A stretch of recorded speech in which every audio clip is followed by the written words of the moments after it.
dear brothers and sisters in Christ. Today's gospel passage from St. Matthew, the parable of the sower and the seeds, got me thinking about soil, which got me thinking about my father, a farmer's son, who would leave the farm, move to the San Francisco Bay Area and become a lawyer, whose heart, though, never left the Hannon homestead in Siskiyou County, where he grew up, where the rich volcanic soil is so fertile, they grew potatoes so big, one of them could feed a family of 4. It got me thinking about the garden my father planted soon after we moved into our new home across town in 1971 when I was 11. How he first created 2 levels by building a cinder block retaining wall, and then got his 9 kids to unload and spread truck bed load after truck bed load of new soil, enriched by chicken manure, so pungently off-putting at least one neighbor called the authorities and complained. It got me thinking about how carefully my father mapped out that garden. We were to grow all his favorite vegetables, carrots and beans and tomatoes and lettuce and potatoes and rutabaga, and how meticulous he was in showing how to plant the seeds, mindful of the rows and the distance between them and the distance between seeds, and how he drafted me into service one ignominious day as the head weed puller, aware perhaps of the nascent perfectionism that was taking root in my own head already. And it got me thinking about those weekly inspections when my father would evaluate my weeding, which were often punctuated by my exasperated retort as we both observed weeds popping up willy-nilly everywhere and mocking me. I swear to God, I would say, I spent an hour weeding this morning, Dad. The parable got me thinking about how futile the weeding of that garden seemed to me back then. It didn't matter, apparently, how fastidious I was, how many hours I spent on my aching knees, my hands and fingers covered in smelly soil. That chore was an almost daily exercise in humility. And now I think that this idea of humility might be one way to appreciate the parable presented to us today, as we are invited to marvel at the way God plants the seeds of faith, of hope, and of love into our very souls that are wedded to our humanity. Humanity, a word, by the way, that shares the same root with the word humility. We might recall that in Genesis, we hear how God created the first human, Adam, a word that comes from the Hebrew Adamah, which means earth, soil. We might recall that in that creation story, God formed the first human out of dirt, from the ground, and blew into his nostrils the breath of life, and the human came alive, a living soul. And let's not forget what we hear on Ash Wednesday, when ash is pressed against our foreheads to form a penitential cross. Remember, you are dust. Think earth, soil. And to the soil, the earth, to the dust, you shall return. I think the Lord doesn't want us to forget that we are human, and that the sometimes exasperating experience of being human is no obstacle to the life-giving grace, given, of course, the fact that the one thing that we have in common with God is our humanity.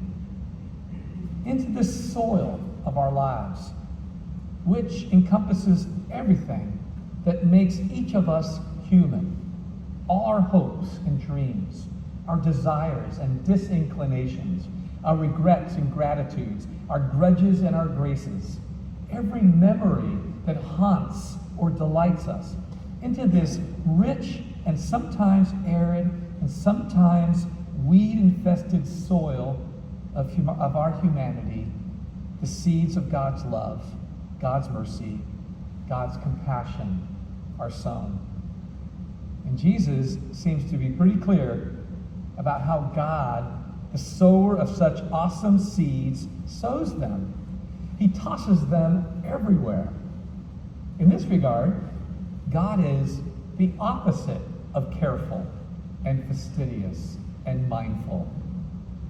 From our point of view, sometimes God might strike us when we are feeling particularly stingy, perhaps, as downright wasteful. But you see, it's not as though God has only a limited amount of love to give. My father, a human and not God, had to be careful when it came to planting those seeds in his garden. He couldn't afford to be wasteful about anything, given the 10 mouths my mother occasionally ate as well. He had to feed along with his own. But God, who is love, with whom we do share our humanity, has no limits. But into our limited and incomplete humanity, the seeds of grace are planted. And when they take root, when they flourish, they will make us remarkably fruitful.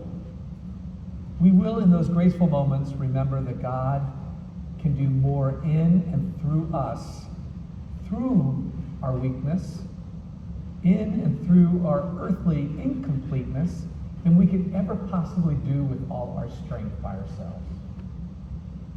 We will, if we allow God to plant such seeds into our rich earthy hearts, become remarkably generous, as though we know we will never run out of love, of mercy, of compassion, because the God of love, the God of mercy, the God of infinite compassion dwells in us.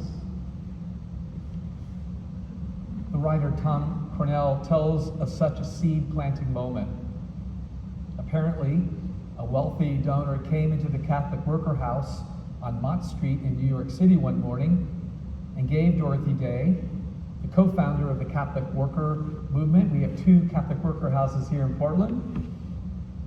Anyway, there she was in Mott Street, and she gave Dorothy Day, who is now, by the way, a servant of God, gave her a diamond ring, this wealthy woman, and Dorothy thanked her for it and put it in her pocket.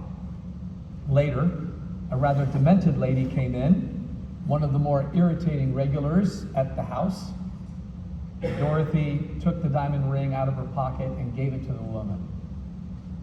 Someone on the staff, it could have been me if I had been there, said to Dorothy, "Wouldn't it have been better if we took the ring to the diamond exchange, sold it, and paid that woman's rent for a year?"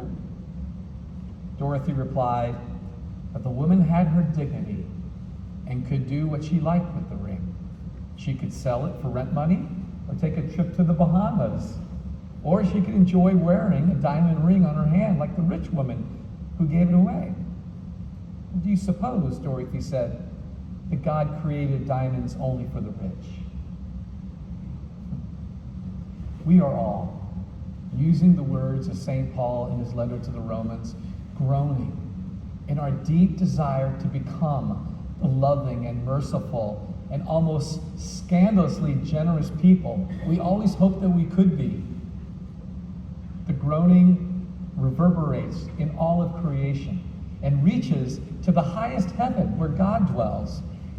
And its echo, we hear the voice of God, our Creator, asking us if, while we wait patiently for the redemption of our bodies, we might allow the seeds of hope and joy to take root in those bodies, and then marvel, as I'm convinced the demented lady must have marveled when Dorothy Day gave her that diamond ring, at how God-smacking generous, merciful, forgiving we human beings can be when the seeds of God's love takes root in the soil of our human hearts.